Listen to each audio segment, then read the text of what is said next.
On September 19th, 1819, the 23-year-old John Keats wandered alone through the countryside of Winchester, England, savouring the crisp autumnal air after a glorious summer. Though suffering from a persistent sore throat and cough, Keats revelled in the natural beauty surrounding him. The sharpness of the temperate air, the peaceful sky, and the warmth of the harvested fields around him left a deep impression, inspiring what would become one of his finest works. That day, Keats returned to his lodgings and wrote To Autumn. Unknown to him at the time, this poem would come to represent the pinnacle of his artistic expression. It captures the senses, evokes the passage of the autumn day, and crystallizes his core beliefs about poetry. Most importantly, it touches on the sublime, bringing the reader to the threshold of something grander, something deeply connected to life and death, as the poem begins. Season of mists and mellow fruitfulness, close bosom friend of the maturing sun, conspiring with him how to load and bless with fruit the vines that round the thatch eaves run, to bend with apples the mossed cottage trees, and fill all fruit with ripeness to the core, to swell the gourd and plump the hazel shells with a sweet kernel, to set budding more and still more, later flowers for the bees until they think warm days will never cease, for summer has o'erbrimmed their clammy cells. Who hath not seen thee oft amid thy store? Sometimes whoever seeks abroad may find thee sitting careless on a granary floor, thy hair soft lifted by the winnowing wind, or on a half-reaped furrow sound asleep, drowsed with the fume of poppies, while thy hook spares the next swath and all its twined flowers. And sometimes like a gleaner thou dost keep steady thy laden head across a brook, or by a cider press with patient look thou watchest the last oozings hours by hours. Where are the songs of spring? Aye, where are they? Think not of them, thou hast thy music too, while barred clouds bloom the soft dying day, and touch the stubble plains with rosy hue.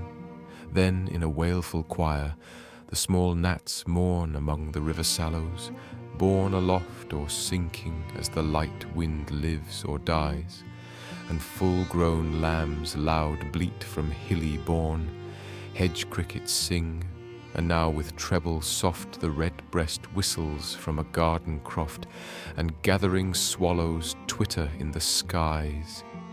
To Autumn has captivated readers for over 200 years because, in just 3 stanzas, the 3 truths Keats believed poetry should imbibe shine through each line. These 3 axioms, written the year before in a letter on February 27, 1818, were described by Keats in his own words as follows. First, I think poetry should surprise by a fine excess, and not by singularity. It should strike the reader as a wording of his own highest thoughts, and appear almost a remembrance.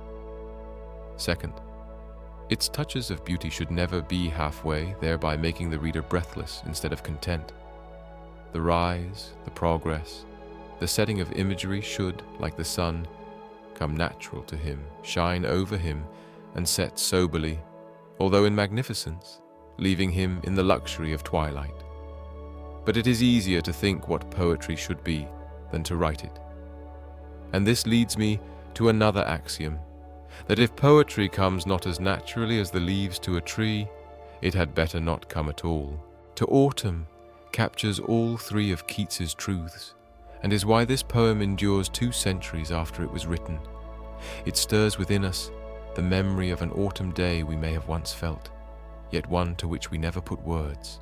Yet ultimately, while To Autumn was unknowingly written in the twilight of his own life, it brings us to the edge of something grander, as Keats's personal awareness of life's natural endings deepened in 1819. With his health deteriorating and the passage of loved ones fresh in his mind, Keats had written just 1 month before, in The Fall of Hyperion, the following lines, "Thou hast felt what 'tis to die and live again before thy fated hour." He had already faced death emotionally, and in To Autumn, this understanding manifests as a sublime acceptance of life's cycles.